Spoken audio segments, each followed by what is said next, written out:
Shalom. First and foremost, I want to give all praises, glory, and honor to Yahweh, Ba'Shem, Yahushua, Ba'Shem Rakakwadash. I want to give double honors to the elder apostles of Great Millstone who rule well, and salutations and much love to the rest of you sincere Akim pushing the word in truth and sincerity. This is the cleric Izar coming at you with another lesson. I am continuing in my lot to bring you my ongoing series from excerpts of Hollywood, This Factory of Perverseness, another observation of predictive programming and how art imitates life and vice versa. Just a reminder, the purpose of my videos is to show correlations. A correlation is an observation of a mutual relationship or connection between two or more things. I use movies to extract or extrapolate a narrative. I'm not glorifying the Hollywood culture or life. I have a wide knowledge of films, whether they be foreign or domestic, and I use them as an example to bring out similarities in those correlations. To quote Cecil B. DeMille, the greatest source of material for motion pictures is the Bible.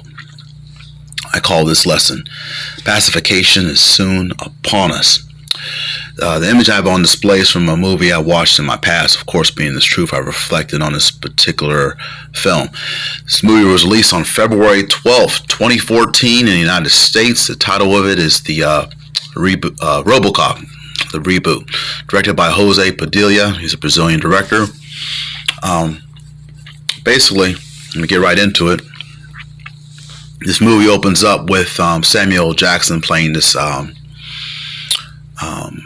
like a talk show host, and he's going into a live feed of reporters in Tehran, and they're using robots, robot drones, as well as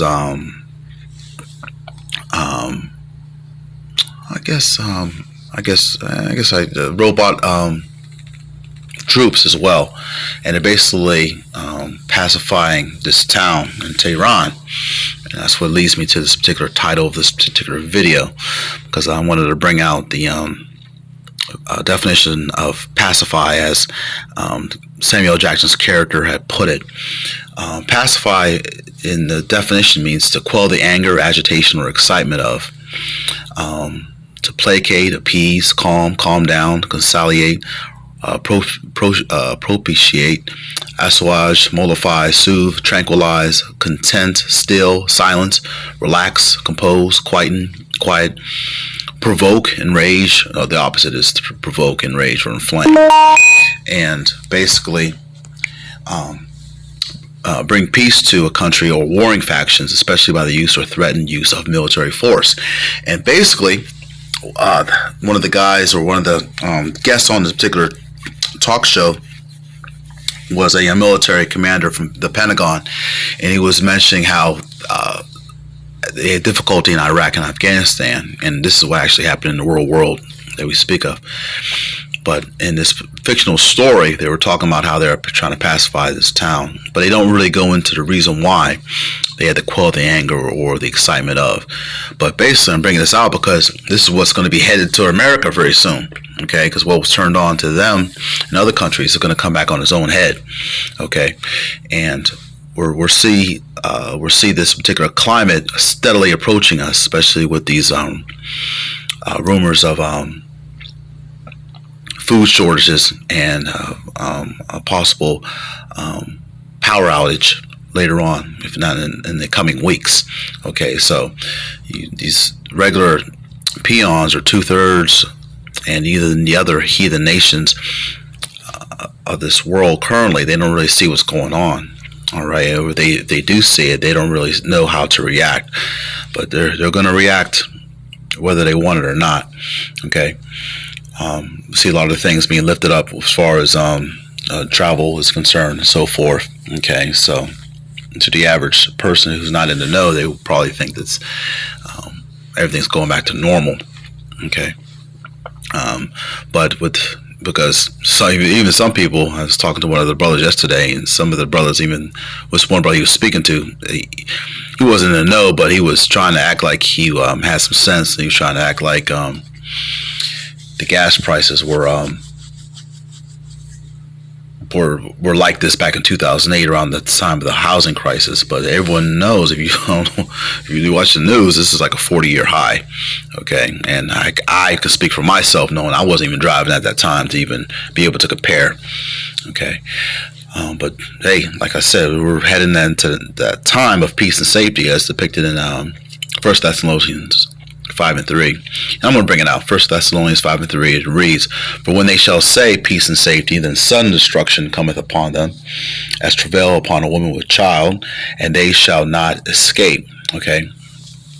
You know, it says sudden destruction cometh upon them. That's something that happens very quickly. So yes, it's gradually happening, but pretty soon, by a week, everything's going to be really speeding up. Okay, it's going to get to a certain point where things are going to be costing so much that it's going to be very difficult, if not challenging, for people to maintain food on their table. Okay, and we're approaching a famine. Okay, and pretty soon it's going to get to a certain point where people are really going to hit up these supermarkets and stores, and for the people that are on top of it, they're going to basically empty the shelves. Okay, and it's been talked about and predicted in 2 Ezra chapter 6 verse 22. It reads, "And suddenly shall the sown places appear unsown, though full storehouses shall suddenly be found empty." You see that? Just like in 1 Thessalonians 5 and 3, it talks about sudden destruction cometh upon them. That word sudden or suddenly is used in 2 Ezra chapter 6 verse 22. That's something that happens very quick. Okay, but the prudent, they foresee the evil and hide themselves. Okay, but like I said, this is going to happen rapidly. Okay, but hey, woe to them. In other words, destruction. Okay, when you read Psalms, the 55th chapter, verse 15, it goes into that as well. Psalms 55, verse 15 reads, "Let death seize upon them, and let them go down quick into hell." And hell is the grave. "For wickedness is in their dwellings and among them." Okay, and so a great deal of people are going to be perishing in this particular time. But in this particular scene, in RoboCop 2014, you had the so-called insurgents fighting against the robo units, as well as the Ed 209s, as well as these drones.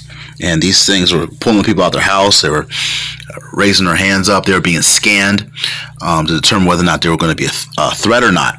All right, they had the biometrics and everything, and they could determine whether or not they had a weapon on them.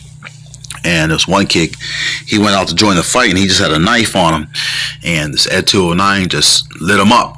Okay, and there were suicide bombers jumping on Ed 209s and blowing them up, and suicide bombers jumping on some of the robo units that were in the out in the streets and hitting their bombs and blowing them up as well.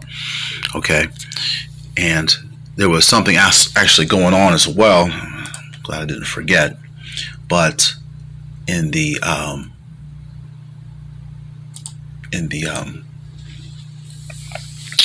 law, in the particular film, there was a law stating that they didn't want to use drones on American soil. They just wanted to use foreign cities and countries and so forth, and foreign lands. But there was this one politician that was trying to stop them from using drones on American soil. But hey, they're going to use them. Okay, especially in the time of Jacob's trouble, in the time of martial law. They're going to use what they have available to them. Okay, and a lot of people are getting murdered. There's going to be a lot of bodies in the streets. And keep in mind, the reason for this lesson, somebody brought up Chappie. And in Chappie, there was Hugh Jackman's character was piloting a drone, via the joysticks that he was using. Okay, and so this is how these things are used. They use them in Iraq and Afghanistan, and this was mentioned in the movie. Okay, but this is coming to an American town soon. Okay, coming soon attraction. Okay, all right. So imagine, not having supermarkets and stores available for food. Right, there's going to be needed pacification. All right, because people are going to be angered, they're going to be agitated, and they're going to be quite excited. Okay, so, and the way the government's going to try, or I should say, attempt to bring peace, is going to be the threatened use of military force. Okay, and that's going to be the time of Jacob's trouble.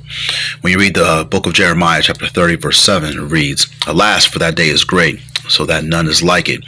It is even the time of Jacob's trouble, but he shall be saved out of it." And that he's talking about the elect. All right. that small remnant that's going to be able to go through this particular trouble that's upon us. Okay, but I'm going to end it on this. I always like to end my videos on a good note with some type of silver lining, and there is light at the end of the tunnel. So in other words, there is a happy ending. Revelation chapter 12, verse 12. Therefore rejoice. Okay, it sounds like it starts off good, but in a sense it is good, because it brings us closer to the end. Therefore rejoice, ye heavens, and ye that dwell in them. Woe to the inhabitants of the earth and of the sea, for the devil is come down unto you, having great wrath, because he knoweth that he hath but a short time. And that's the time we're living in now. We're coming to the end of Esau's kingdom, and the kingdom of heaven is next, okay, and Yahushua will return once he implements that mark of the beast, which is the RFID microchip, okay.